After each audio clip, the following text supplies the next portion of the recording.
अस्सलाम वालेकुम। बेटा आज हम टॉपिक पढ़ने जा रहे हैं magnetic force on moving charge in uniform magnetic field. हमने एक टॉपिक डिस्कस किया हुआ है पहले कि जब भी कोई चार्ज मोशन में होती है तो उस चार्ज की मूवमेंट की वजह से दो मैग्नेटिक फील्ड्स वजूद में आती हैं।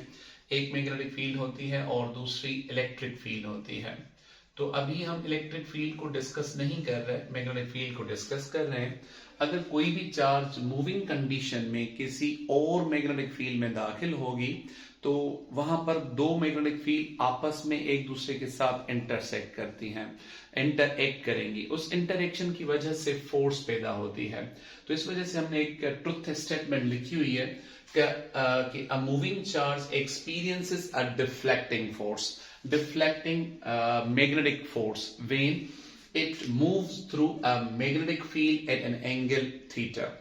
जब कभी भी कोई भी चार्ज मैग्नेटिक फील्ड में दाखिल होती है और वो मैग्नेटिक फील्ड के साथ वेलोसिटी की कुछ एंगल बनाती है तो वो डिफ्लेक्टिंग फोर्स एक्सपीरियंस करेगी।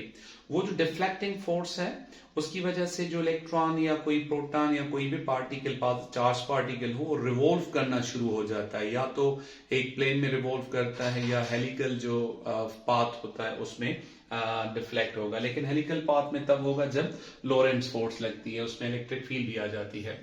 अच्छा, अब यहां पर अगर हम ये देखें कि जो चार्ज है वो मूव करने के वक्त मैग्नेटिक फील्ड बना रही है। अभी फिलहाल हम इसकी इलेक्ट्रिक फील्ड को हटा रहे हैं, सिर्फ मैग्नेटिक फील्ड की डिस्कशन कर रहे हैं। अगर कोई पॉजिटिव चार्ज है जो इस तरफ मूव करने जा रही है तो यहां पर इसकी जो मैग्नेटिक फील्ड है वो कंसेंट्रिक सर्कल्स में बनेगी। उसकी जो डायरेक्शन होगी वो हम किस तरह से लेंगे, हमने पहले इसका जो मेथड है वो समझा हुआ है कि वो डायरेक्शन जो होगी वो राइट हैंड ग्रिप रूल से लेंगे। फॉर एग्जांपल करंट इस तरफ जा रहा है तो इसकी जो मैग्नेटिक फील्ड होगी वो आपके हिसाब से जब अभी नजर आ रही है तो वो एंटी क्लॉकवाइज होगी। यहां पर जो मैग्नेटिक फील्ड होगी वो ये हम मैग्नेटिक फोर्स बाहर निकाल रहे हैं तो यहां पर हम ये डॉट बना सकते हैं और यहां पर ये क्रॉस। तो मैग्नेटिक फील्ड कुछ इस तरह से जो है वो बनेगी। तो ये जो मैग्नेटिक फील्ड है इस मैग्नेटिक फील्ड के साथ चार्ज मूव कर रही है। जब चार्ज मूव करती है तो इसके चारों तरफ मैग्नेटिक फील्ड आ जाती है, बन जाती है। ये जो मैग्नेटिक फील्ड है इसके साथ अगर कोई चार्ज कोई हम पॉजिटिव चार्ज ले रहे हैं वेलोसिटी v के साथ मैग्नेटिक फील्ड में एंटर कर रहा है। मैग्नेटिक फील्ड यहां पर हमने कौन सी बनाई है, क्रॉस्ड। इस क्रॉस्ड मैग्नेटिक फील्ड की जो डायरेक्शन है वो क्या है, इनवर्ट द बोर्ड के अंदर।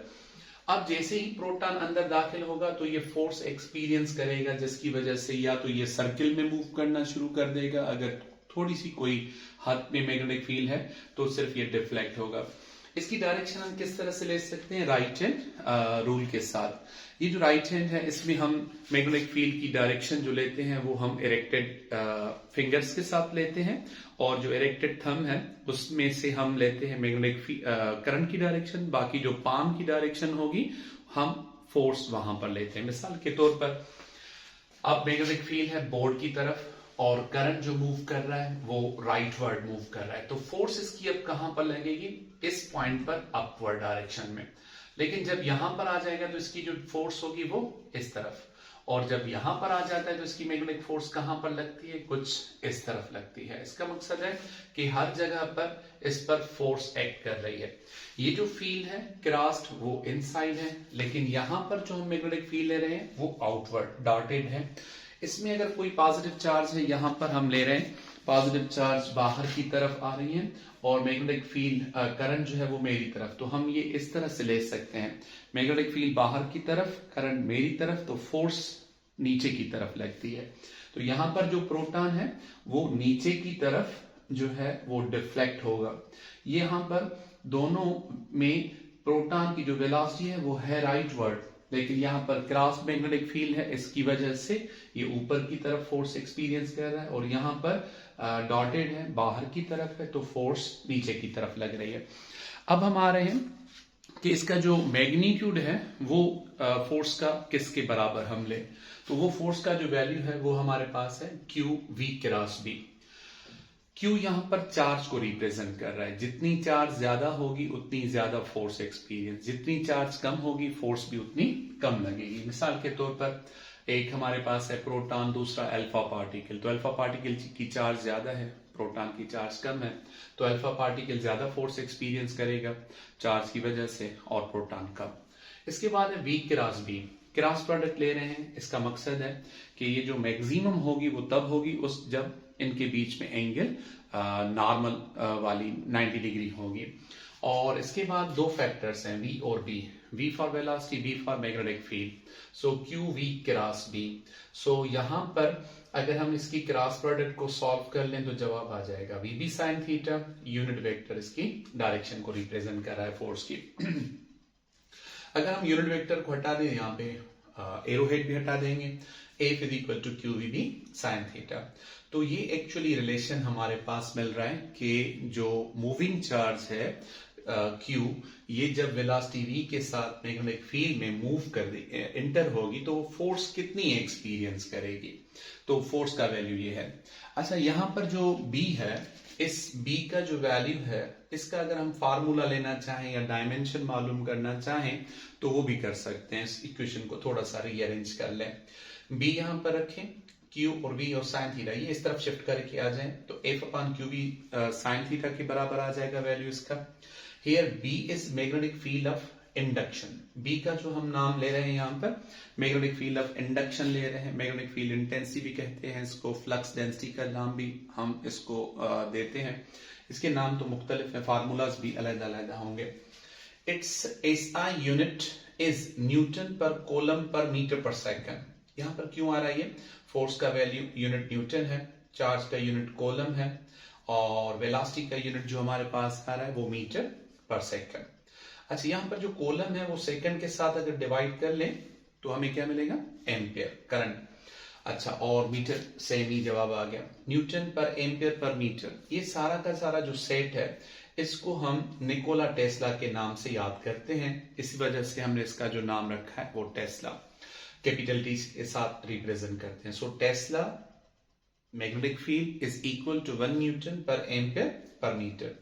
अच्छा, इसके साथ जो सीजीएस सिस्टम है उसमें मैग्नेटिक फील्ड का जो यूनिट है वो गास हम लेते हैं, गास जो बराबर होगा वो 10⁻⁴ टेस्ला।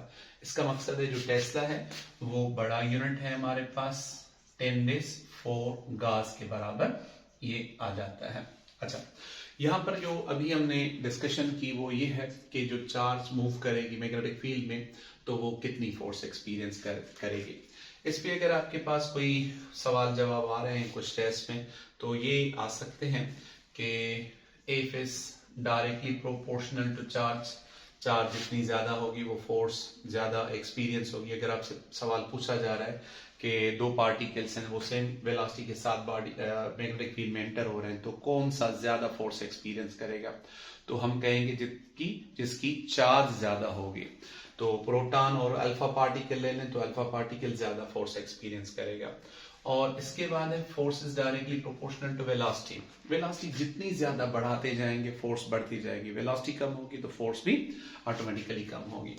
और इसके बाद है force is directly proportional to magnetic field, जिस मैग्नेटिक फील्ड के में से क्रॉसिंग हो रही है चार्ज की वो कितनी स्ट्रांग है, अगर वो वीक है फोर्स भी कम होगी, अगर वो स्ट्रांग है तो मैग्नेटिक फोर्स भी स्ट्रांग होगी। और आखिर में ये रिलेशन भी हम लिख सकते हैं कि force is also directly proportional to sine theta. Sine theta का जो वैल्यू है वो पॉजिटिव मैक्सिमम तब मिलता है जब एंगल 90 पर हो। इसका मकसद है ये फोर्स मैक्सिमम उस वक्त होगी जब वेलोसिटी और मैग्नेटिक फील्ड के बीच में एंगल 90 डिग्री के बराबर होगी। ये हमने पढ़ लिया, समझ लिया। अब हम आ रहे हैं नेक्स्ट चैप्टर, नेक्स्ट टॉपिक जो हमारे पास है magnetic force on current carrying conductor. Next lecture हमारा उसके बारे में होगा।